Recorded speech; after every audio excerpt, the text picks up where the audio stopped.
Good evening and welcome to the John F. Kennedy Library. I'm John Shattuck, CEO of the Kennedy Library Foundation, and on behalf of our board of directors, many of whom are here tonight, and Tom Putnam, the acting director of the Kennedy Library, we are just delighted to be able to host tonight's very special Kennedy Library Forum. Before introducing our guest of honor, who, as in a typical way I could say needs no introduction, but I'm going to give him one anyway, I'd like to thank the institutions that make these forums possible. Starting with our lead sponsor, Bank of America. We're also very grateful to Boston Capital and its president, our board member, Jack Manning, who's here with us tonight. Thank you, Jack. Also the Lowell Institute, the Corcoran Jennison Companies, and our media sponsors, the Boston Globe, NECN, and WBUR, which broadcasts all Kennedy Library forums on Sunday evenings at 8. Tonight is a banner night for the Kennedy Library.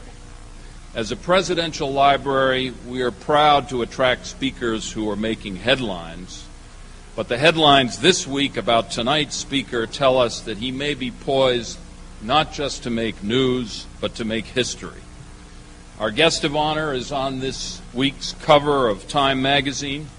His name is on the lips of Democrats and Republicans across the nation, and his new book, The Audacity of Hope, published this month and now on sale in our bookstore, tells us about a brand new form of political leadership. It's a great privilege to welcome Senator Barack Obama to the Kennedy Library.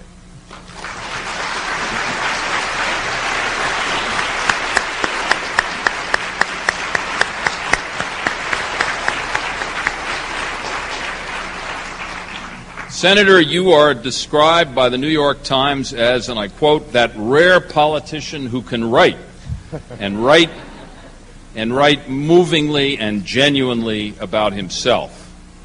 And your story is extraordinary, as this week's cover article in Time tells us, and I quote, Senator Obama's father was from Kenya and his mother from Kansas. The senator has told the story in brilliant, painful detail in his first book, Dreams of My Father, which may be the best-written memoir ever produced by an American politician. And I end quote. A central theme of the book is that Barack Obama learned from an early age how important it was to bridge the many divides of the world in which he grew up, which is the same world as the one in which we all live today. At Harvard Law School, he was the first African American to be elected president of the Harvard Law Review. He was chosen for that prestigious position not only because he was near the top of his class, but also because he had a unique ability to win over conservative and liberal students alike. As one of his classmates told Time magazine this week, most of the class were liberals, but there was a growing conservative presence, and there were fights between right and left about almost every issue. Barack won the election because the conservatives thought he would take their arguments into account. After graduating from law school, Senator Obama entered public service. He started as a community organizer and a civil rights attorney in Chicago, representing victims of employment and housing discrimination and teaching constitutional law at the University of Chicago. In 1997, he was elected to the Illinois Senate, where for the next 7 years he played a leading role reaching across party lines on difficult issues to achieve results. He forged coalitions of Democrats and Republicans to help working families, creating programs like the state earned income tax credit that provided over $100 million in tax relief for lower and middle income families.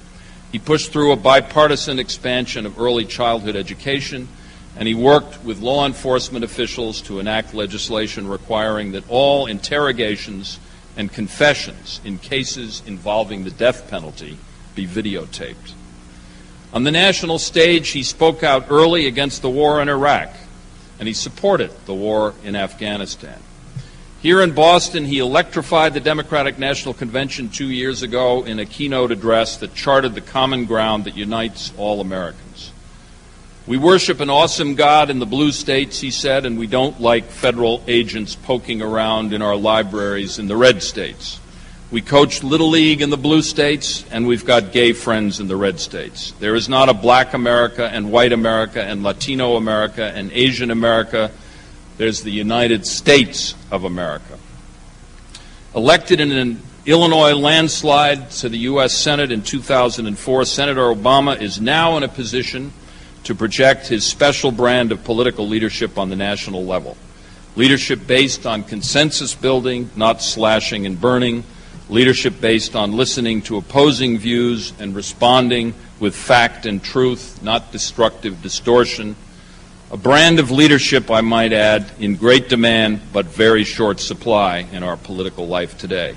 Senator, again, it's a great privilege to have you here. Thank you. Thank you. Thank you.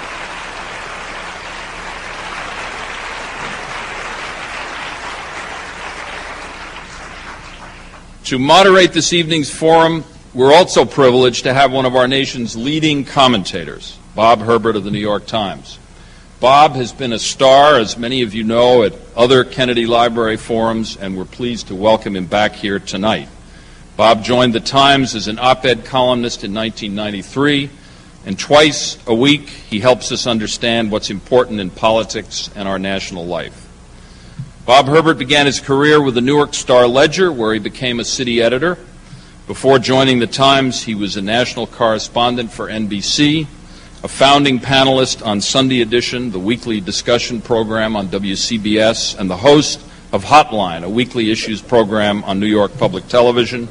He's won many awards for his reporting and commentary, including recently the American Society of Newspaper Editors Award for Distinguished Commentary. Please join me in welcoming Barack Obama and Bob Herbert to the stage of the Kennedy Library. There you go.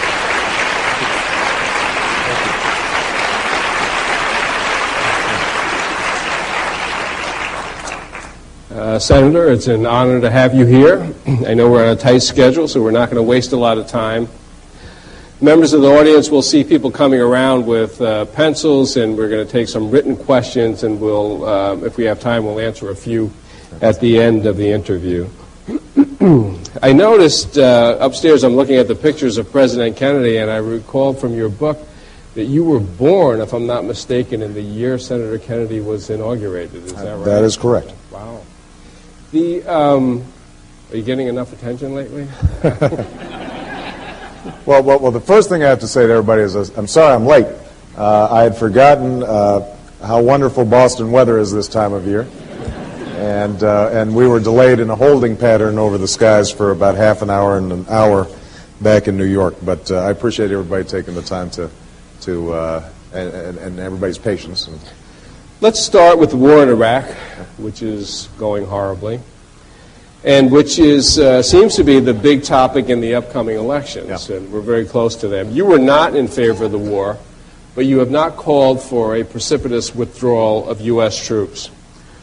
So what should the United States do in Iraq? And if the Democrats take control of either or both houses of Congress, what could the party do to move us toward a more acceptable solution? Well, as you mentioned, Bob, in fact, we talked, I think, before I was elected, and at that point I had made my position clear. I thought that the war was not based on reason and fact, but rather on ideology. And unfortunately, most of my worst fears came to pass.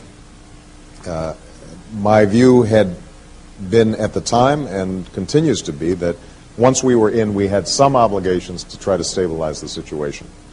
And so over the last year, as I've watched the conditions continue to deteriorate, and I made a visit to Iraq in January, my view was, let us see if we can give this political process a chance and try to buck up the capacity of the Iraqi government to create some order. It's my view at this point, and I've been saying this now for several months, that there is no military solution possible in Iraq at this point. That what you have is a political problem that is going to have to be solved to a large degree by the Iraqis themselves. And so, to my mind, it makes sense for us to now begin a phased withdrawal. Originally, I believed that withdrawal should have started by the end of this year. Now it's unlikely that we can execute that that quickly, but I think early next year, the President should sit down with the Joint Chiefs of Staff and say, how do we do this in a way that causes the least threat to our troops and maintains some semblance of stability, whatever's left in Iraq, but sending a strong signal to the Iraqis that they are going to have to make a determination. Do they want to live as Iraqis in a unified national government? Are they Kurds, Shia, and Sunni first? And force them to make some political decisions about what's going to happen. The second thing I think the President needs to do is to gather up all the regional powers, including Iran and Syria, who to some degree are enjoying watching us flounder there, but will not enjoy millions of refugees if Iraq collapses completely. And say to them, you have to take some ownership over the process as well, the international community, but particularly the Arab states in the surrounding region. And I think if we send a signal that we are not interested in permanent bases, we are not going to attempt to police a civil war, that we can provide support for whatever plans emerge from those discussions. But we are not going to be able to impose our will in Iraq by ourselves.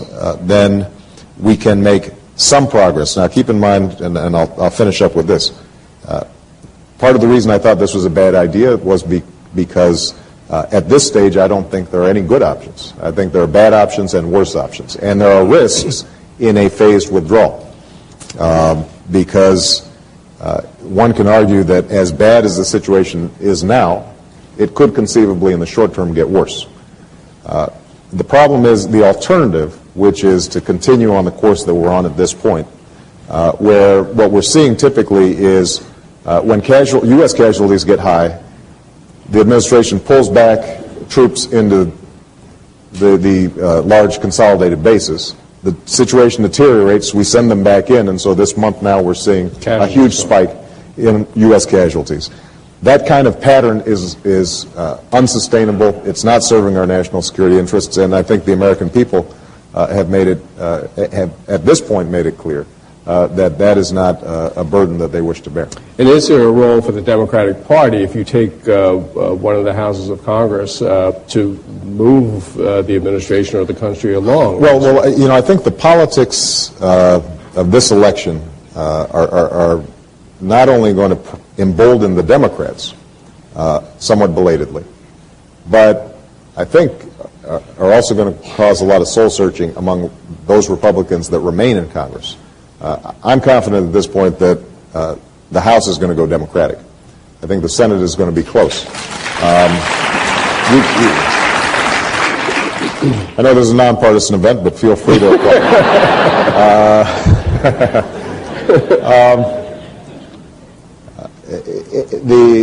And as a consequence, the Democrats are going to be in a position now to, at the very least, hold hearings and provide the kind of oversight that we have not been able to initiate because committee chairmen have essentially refused. That in and of itself would put pressure on the administration to make a different set of decisions. But I think more fundamentally, the albatross around the Republican Party's neck in this election is going to cause them to step back and say, we're going to have to figure out a new way of doing business. And the commission that is co-chaired by James Baker and Lee Hamilton may provide, if not the administration, at least Republicans in Congress, the cover to start rethinking what their position is going to be.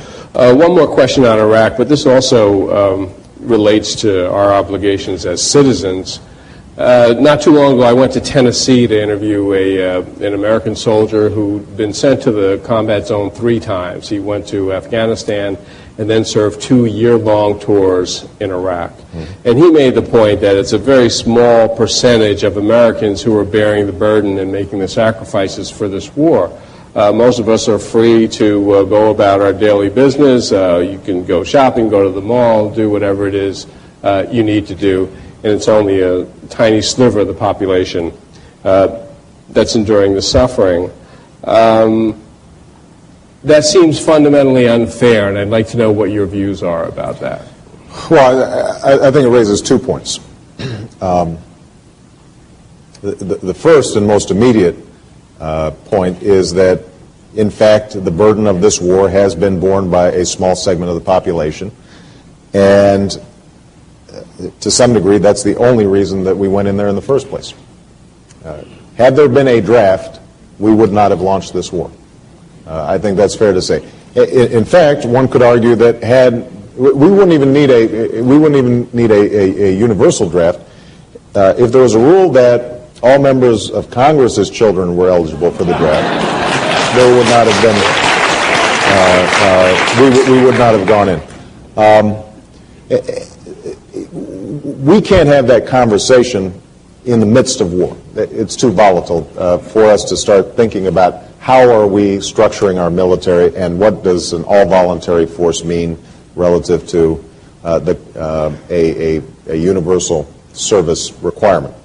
But I think it's one that we should initiate in times where we can be more reflective and less passionate. But isn't it likely in a time when we can be more reflective, being a time when we're not at war, that we won't have that conversation? Well, I would like to start a conversation, and this brings me to, I guess, the larger point, about what citizenship means and what are our obligations to each other, and how do we create a stronger link between the decision-making in Washington and the daily experience of people's lives. And this is not just true in foreign policy.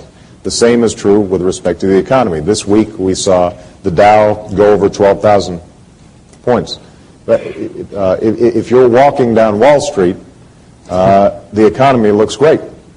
If you go to Decatur, Illinois, or Galesburg, Illinois, or Peoria, Illinois, the economy looks very different. And the reason is because the top 1% has seen their incomes rise about 500% over the last decade, and the average working stiff has seen their wages and salaries flatlined.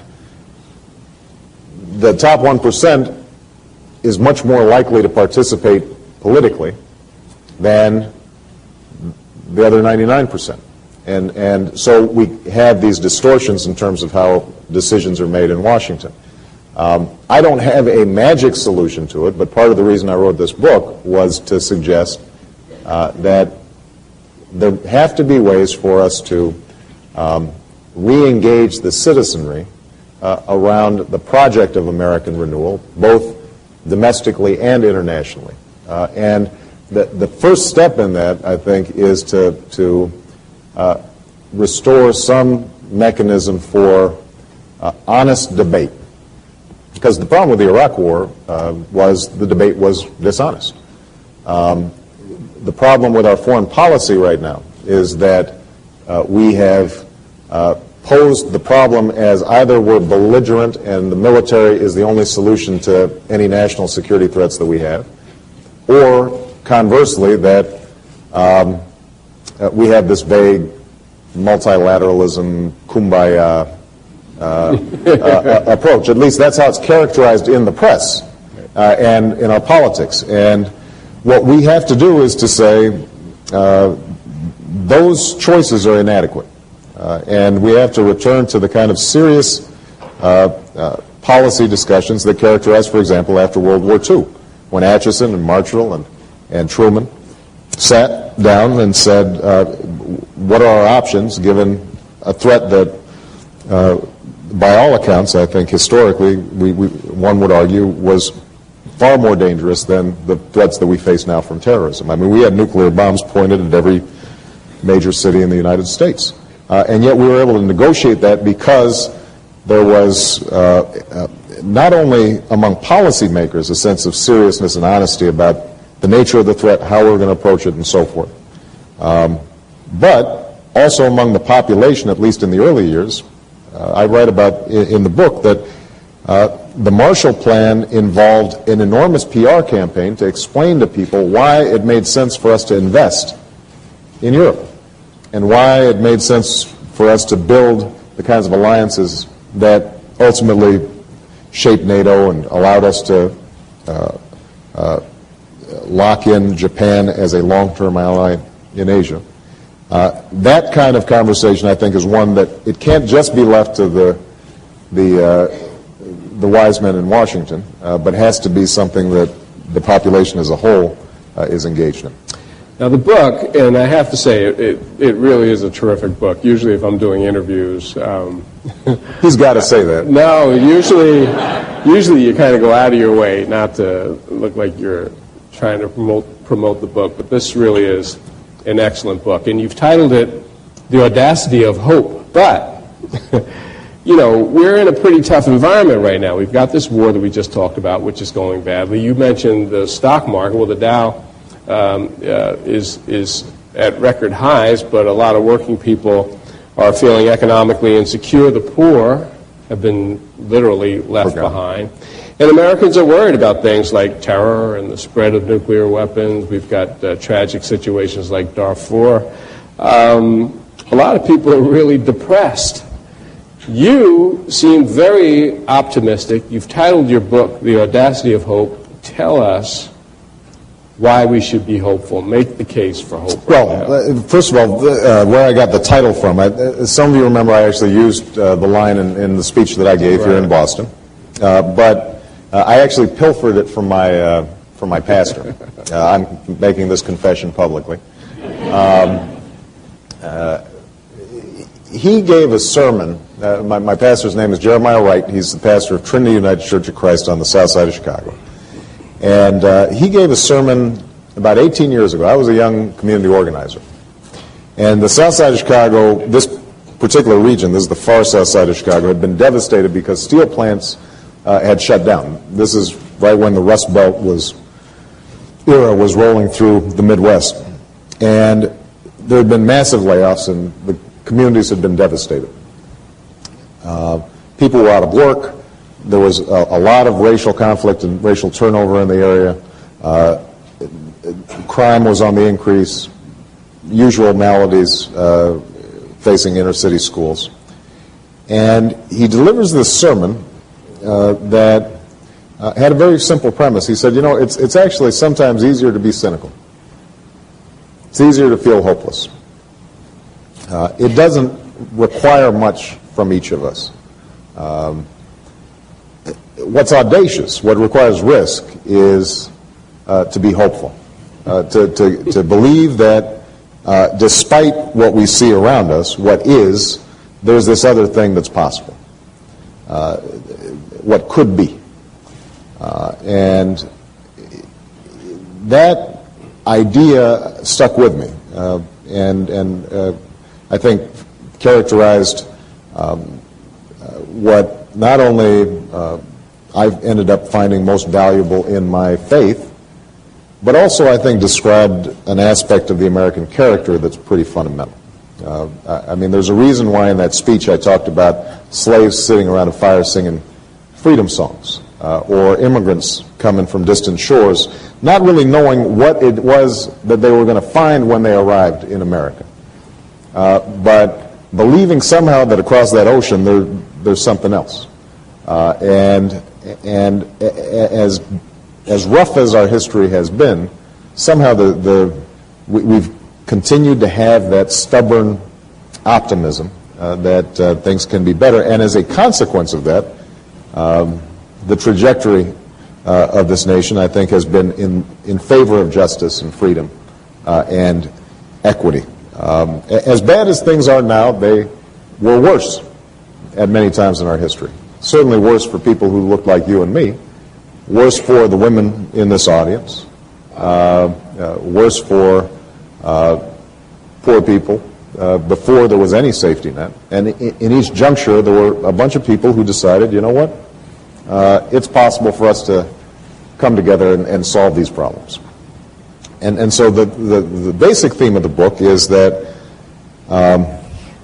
most of the challenges we face, healthcare, education, the problems we face in terms of globalization, the foreign policy dilemmas as a consequence of rogue states and nuclear proliferation and terrorism. None of these problems are easy. All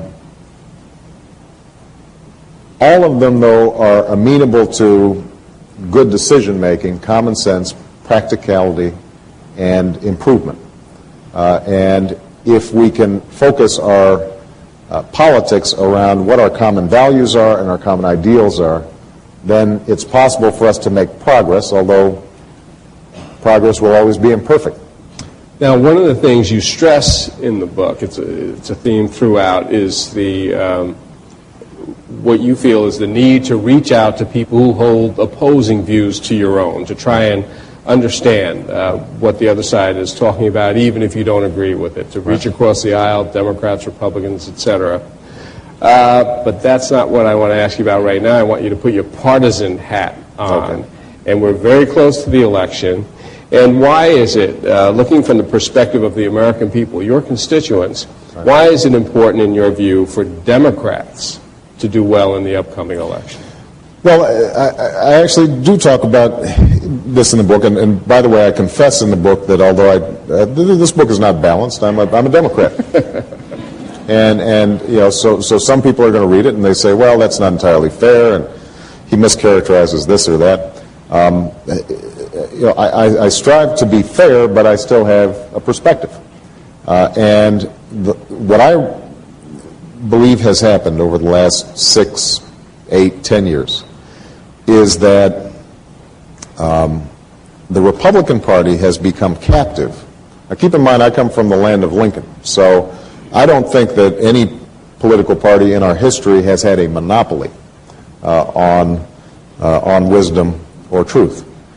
But over the last 10 years, at least, what you've seen is the Republican Party has become captive to a narrow band of highly ideological absolutists, folks who see problems through preconceived notions about how the world should work as opposed to how it actually does work. And so in the economy, we've had the victory of a radical laissez-faire that has resulted essentially in the working people you discussed earlier being entirely on their own. And each and every decision that's made, whether it's privatizing Social Security or setting up private health savings accounts or diminishing regulation or essentially eliminating antitrust or not enforcing civil rights laws. In each instance, the basic premise is, you know what, anything goes.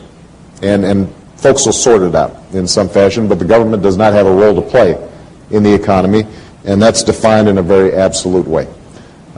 With respect to foreign policy, the view is we don't need anybody else. And any encroachment or restraints on our actions as a nation are absolutely unacceptable. We should, because we are the most powerful nation on earth, we should be able to dictate our will in very absolute terms. In terms of how we think about culture and social issues, we've seen the rise of people who believe that if you do not subscribe to a particular interpretation of a particular religion, then you are suspect and you're potentially immoral. And that, I don't think, characterizes the majority of Republicans in the country. And it doesn't characterize, I would argue that it doesn't characterize the best of the Republican Party. But those are the folks who've been driving the agenda over the last 10 years. And so there has always been a contrary set of ideas that, at least since FDR, have been at the core of the Democratic Party. And that says, no, you are not on your own. Yes, we value individual initiative and self-reliance and the freedom of the marketplace. but we also affirm that we have some mutual obligations towards each other, that we have some fellow feeling, some sense of solidarity, some belief in community. And that has to express itself not just in our churches or mosques or synagogues, not just in our families or our neighborhoods or our ethnic enclaves. It has to express itself through our government and through our notions of citizenship. Now, the Democrats haven't always been true to that ideal, and oftentimes we deserve criticism for betraying that ideal. But that idea, I think, continues to be what holds together the Democratic Party. So at this stage, when we look at the fact that 46 million people don't have health insurance, or we look at the fact that we don't have an energy policy that would not only help our economy, but also strengthen our national security and deal with our environment, or we look at an education system that continues to fail large numbers of children so that they have no way of accessing the global economy, then I think it's clear that things have swung out of balance. And the last point I'd make on this, that's why the Democrats, I think, should win.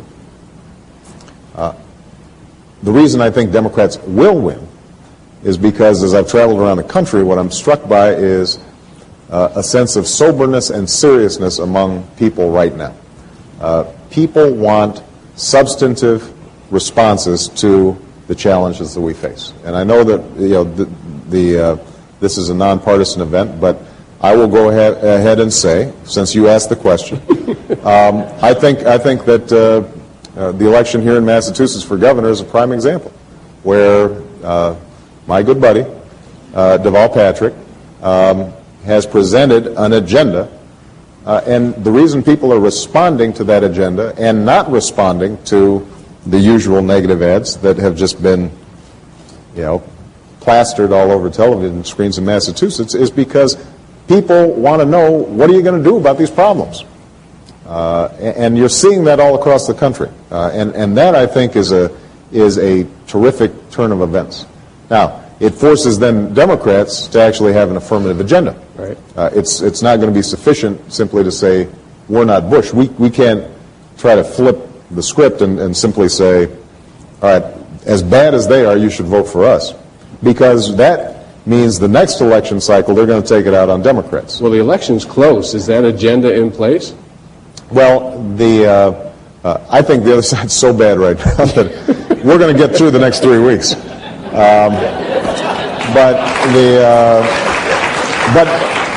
So I was referring to 08. We'll get to that. Where I think if Democrats don't show some leadership and an affirmative set of solutions to some of these challenges, even if we can't get all of those solutions passed, then I think we'll be punished. People want serious answers to these problems. And if you're going to talk about energy, for example, the easiest thing in the world is to look at ExxonMobil's profits last quarter and say, these folks are making $36 billion in one quarter, and the CEO's making $500 million, and gas prices are high, and we're getting gouged. That may be sufficient because it does describe the degree to which the powerful have made out like bandits over the last several years. That may be sufficient to get us through this election, but after the election, people then are going to say, okay, smart guy, what are we going to do about energy? And at that point, Democrats are going to have to say, okay, we've got to sift through the range of proposals that are out there from, your fellow columnist, Tom Friedman, who's been pushing, a higher gas tax, to, what can we do to develop cellulosic ethanol in the way that Brazil has done, to, expanding, biodiesel and other sources of alternative fuels, to reducing consumption by, retrofitting buildings and industry. We've got to make a series of proposals that actually make sense. And I think if we do, then the American people are going to stand up and say, keep going. And they will understand, and we can be honest with them, that there's no panaceas. I mean, most of the challenges we face, there's no silver bullet. I have a lot of town hall meetings in Illinois, and one of the favorite topics that I bring up is the issue of the federal budget. Because typically what will happen is it'll be a crowd. Sometimes we get town hall meetings of 2,000 people. And I'll get one person who's saying, we need health care or mental health to be included in health care coverage. Another person will say, no child left behind left the money behind, and we need more money for schools. And somebody else will say, the bridge needs to be repaired, and so forth and so on. And then at some point somebody will say, why are you supporting the death tax? And then at that point I will say, okay, look, a basic principle of the federal budget, there's no free lunch. There's no free lunch. If you want to eliminate the estate tax, well, that'll cost us $1 trillion. It affects 0.5% of the population. If we completely eliminate it, it costs $1 trillion. We've got three ways of dealing with it, that $1 trillion. We can make it up by raising taxes on the other 99.5%. We can borrow $1 trillion from China and South Korea and Mexico. Or we can reduce services by $1 trillion. Those are our choices. And I think when you describe those choices to the American people in an honest, straightforward way, then I'm your representative. You tell me what is going to reflect our values. Because there's not $1 trillion worth of waste in the federal budget. 90% of the federal budget goes to Social Security, Medicare, Medicaid, defense, and payments on the national debt. And about 10% is left over for everything else. We'd have to eliminate everything else, and we would still have to make further cuts.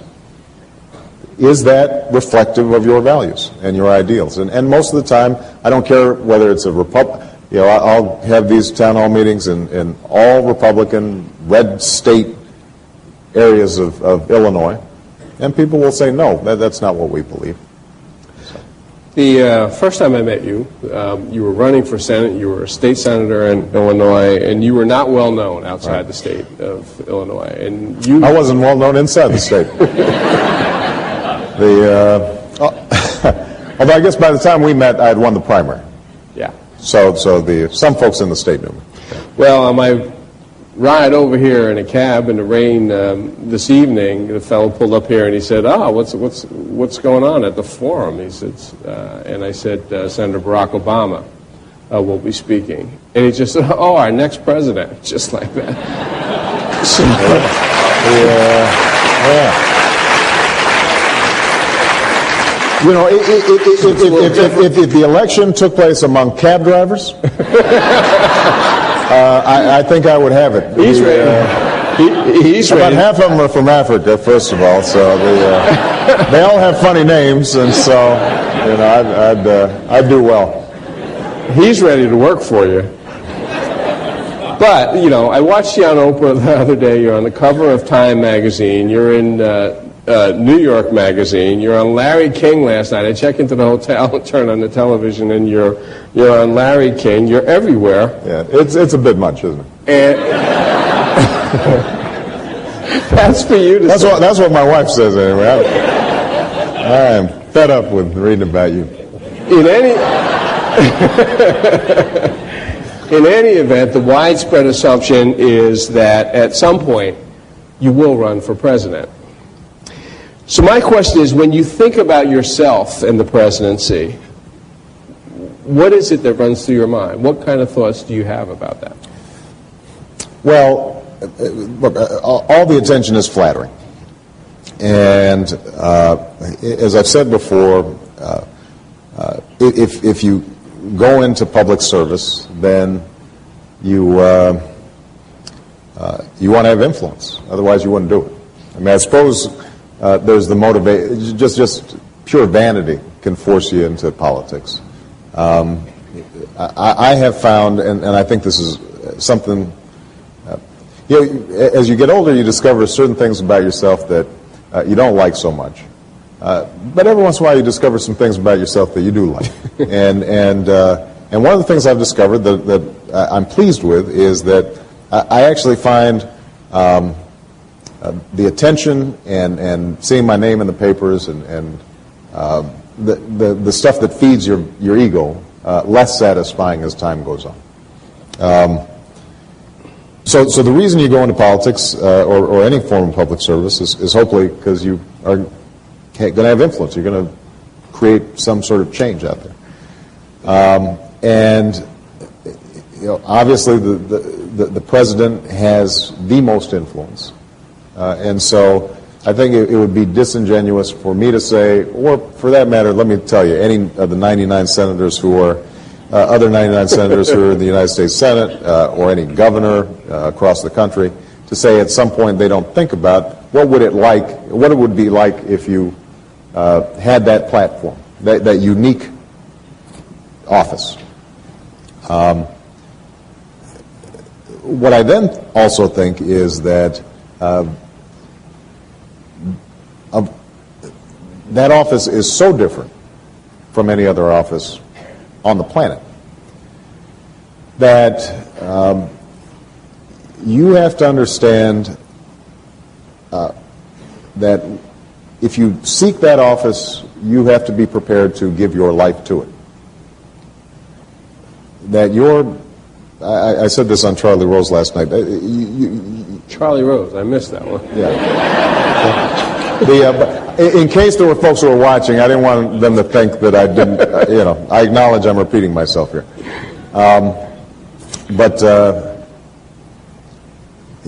essentially the bargain that any president, I think, strikes with the American people is you give me this office, and in turn, my fears, doubts, insecurities, foibles, need for sleep,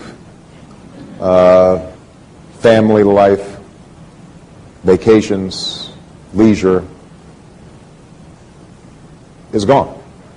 I mean, I am giving myself to you, and the American people should have no patience for whatever's going through your head because you've got a job to do.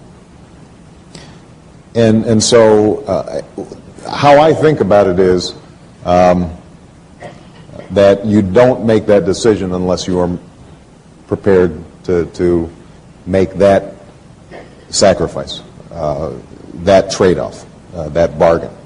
And I think that what's difficult and important for somebody like myself who has a wonderful, forbearing wife and two gorgeous young children is that they end up having to make some of those sacrifices with you.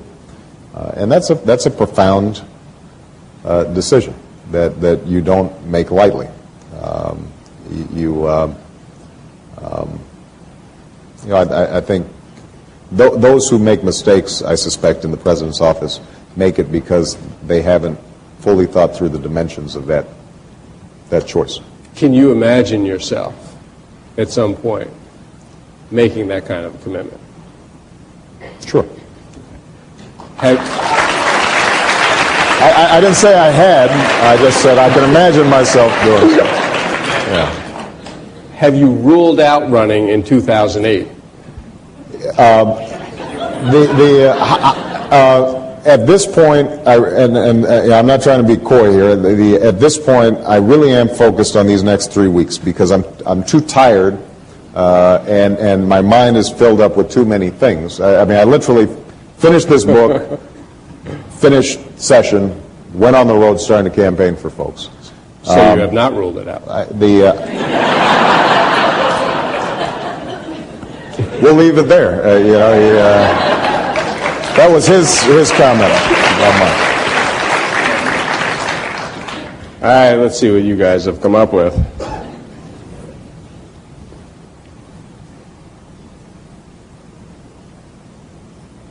Interesting question.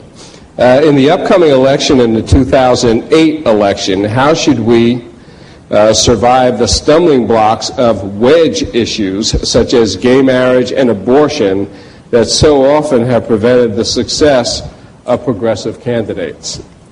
Well, point number one, those issues seem to have less traction in this election than they did in the election 2 years ago and the election 2 years before that.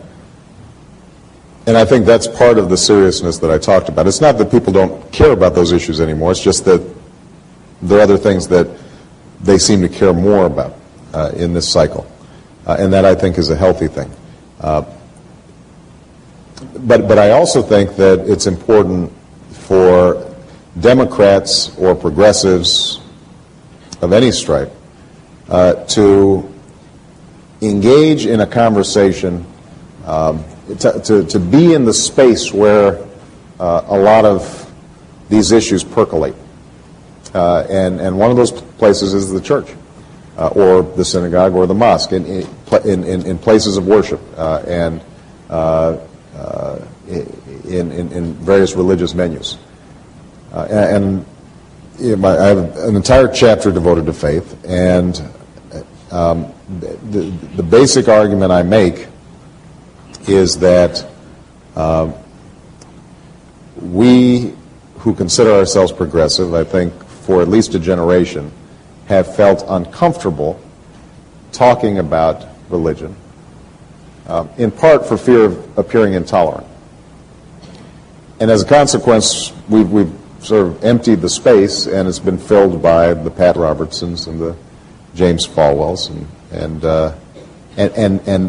they're pervasive on Christian radio and Christian television, and they're in church, and they're producing pamphlets and books and so forth. And there's no answer to their definition of what religion could be in our lives. And so my view is that we've got to get in there and have an argument. We've got to. Let's take the issue of gay marriage. A lot of pastors, those who are literalists, who believe in the inerrancy of the Bible, will cite a passage in Romans that says homosexuality is an abomination. I mean, they don't. It doesn't say it that way, but that's. It is in the Bible. There are a couple of passages there. And just start going hog wild on it. And nobody's there to say, well, is that obscure passage in Romans more important than Sermon on the Mount? Or the entire story of how Jesus behaved towards all people? And I think that's an argument progressives can win. Well, and I think that, so just to finish up the point in terms of how we deal with these so-called wedge issues, we don't deal with it on election day. We deal with it between elections. If folks in rural Illinois, if you go into rural Illinois, and this is true all throughout the South, there is a news station, and there are 8 Christian radio stations, and maybe a country station. And if that's all folks are hearing, that's the only source of information for 24 months or 22 months. And then the last 2 months, we're running some ads on CNN. We lose that argument. And so I think it's important for us to engage now. We have to be true to certain principles in how we engage.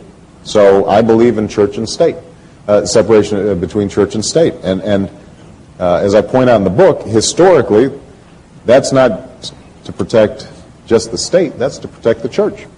And the biggest advocates of church and state separation weren't just Jefferson and Madison, they were the Baptists, the forebears of today's evangelicals, because they were worried that the Congregationalists and essentially the Anglican Church, which was dominant, would impose their views. And they said, no, we want to worship the way we want. So we need to retain that principle, and we need to retain the notion that if we're going to talk about faith, we shouldn't say that people leave their faith at the door. That's not possible. Martin Luther King didn't every time he started marching on Washington, suddenly say, okay, I'm not a preacher anymore. But what you do have to insist on in a pluralistic democracy, if you want somebody to listen to you, is to translate whatever religiously motivated ideals that you have into a language that is accessible to all people. Some sort of universal language, a set of ethics or principles, moral ideas that is subject to reason and subject to argument. And you can't close the conversation up by simply saying, God told me so. To what extent do you think that a new Democratic majority will have to occupy itself with repair work, with systematic reversal of a long list of policies of the recent Republican majority? Without a lot of funds to work with. I think that we have to be very clear and honest with the American people about the constraints that we're under right now.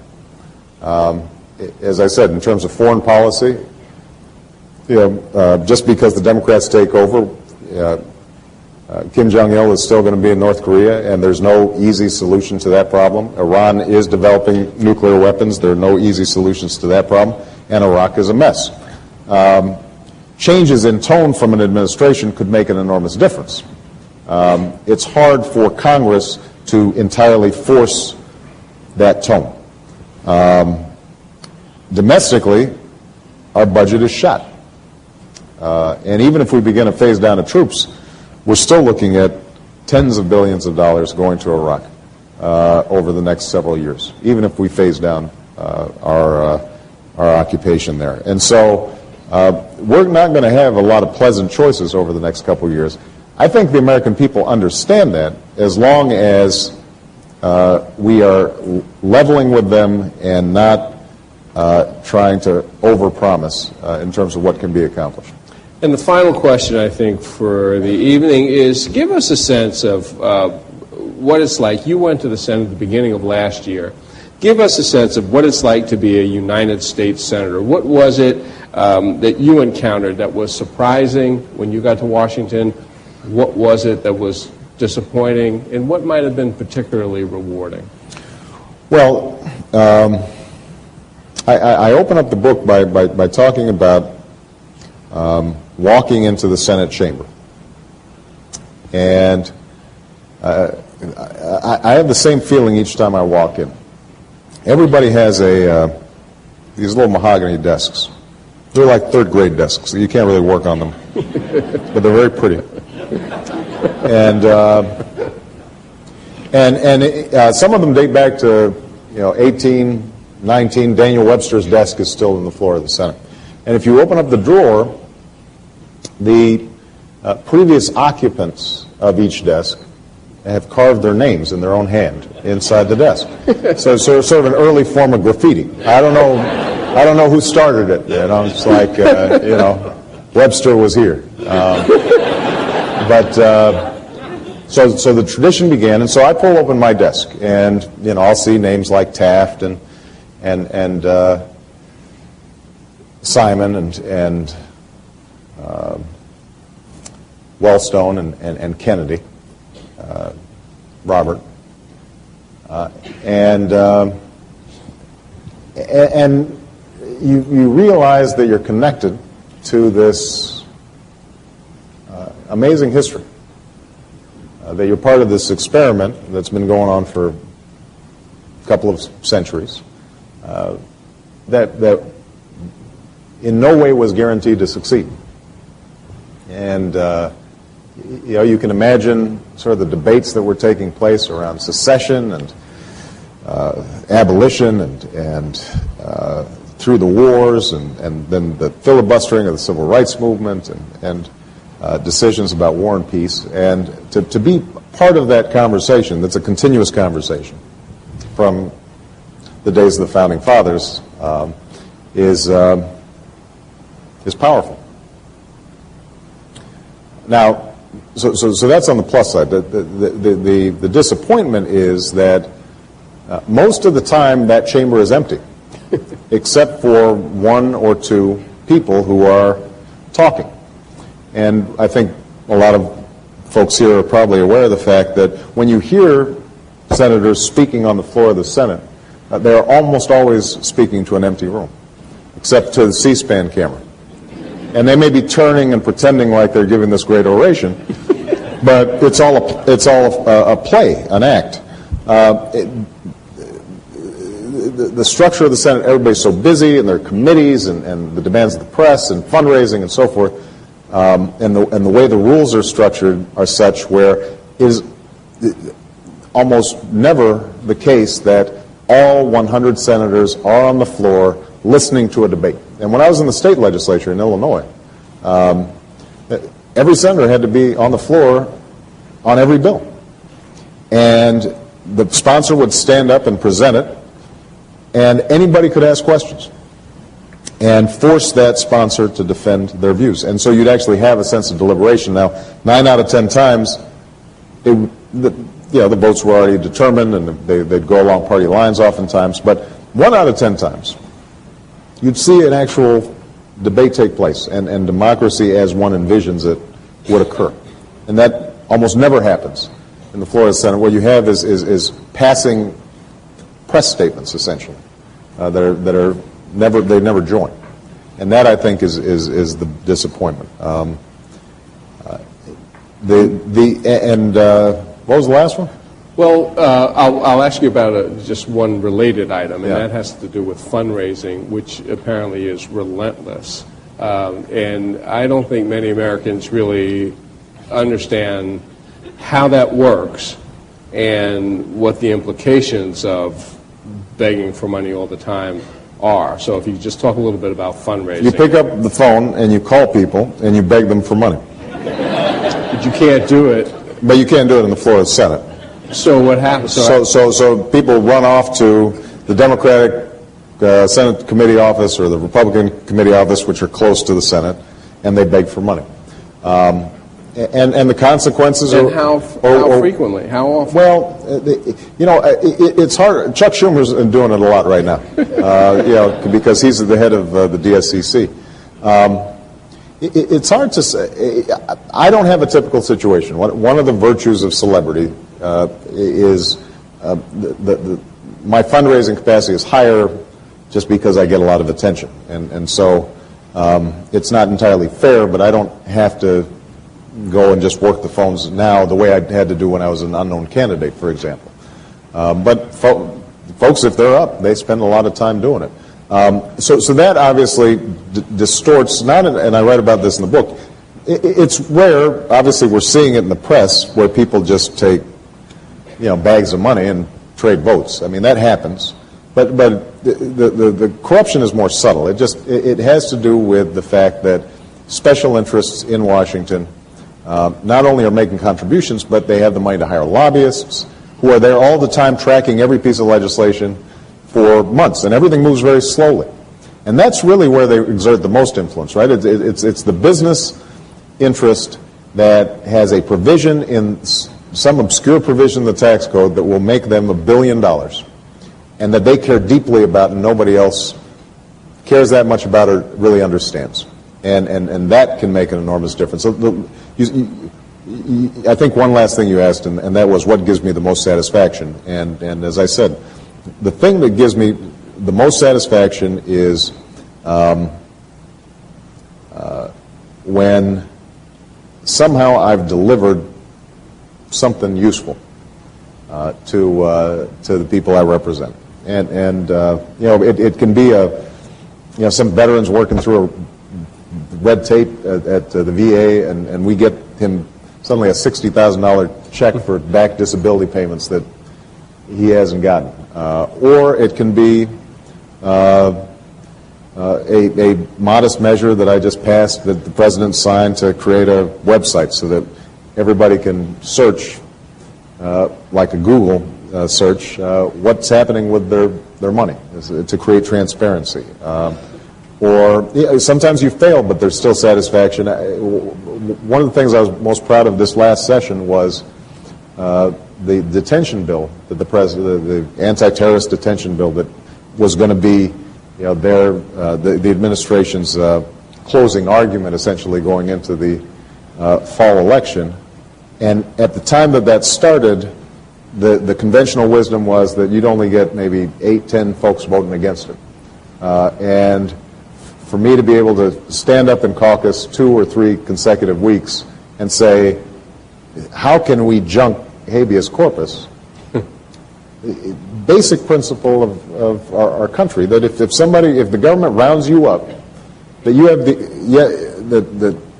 the opportunity to answer the charges against you and say, hey, you got the wrong guy, or it didn't happen this way.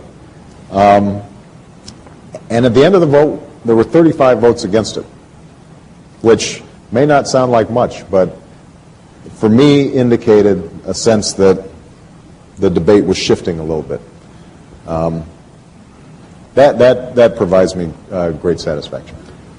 We are going to wrap it up. I'm going to ask everyone if they could remain in their seats for a little while. The senator goes off the stage, and then he'll be back there signing some books. I saw you suggest to Oprah that if you run for president, you might announce it on her television show. I don't have a television show. It's got to announce it on this column. A telephone call, a little bit of a heads up. Thank you so much. Thank you. Thank you, yes. Thank you.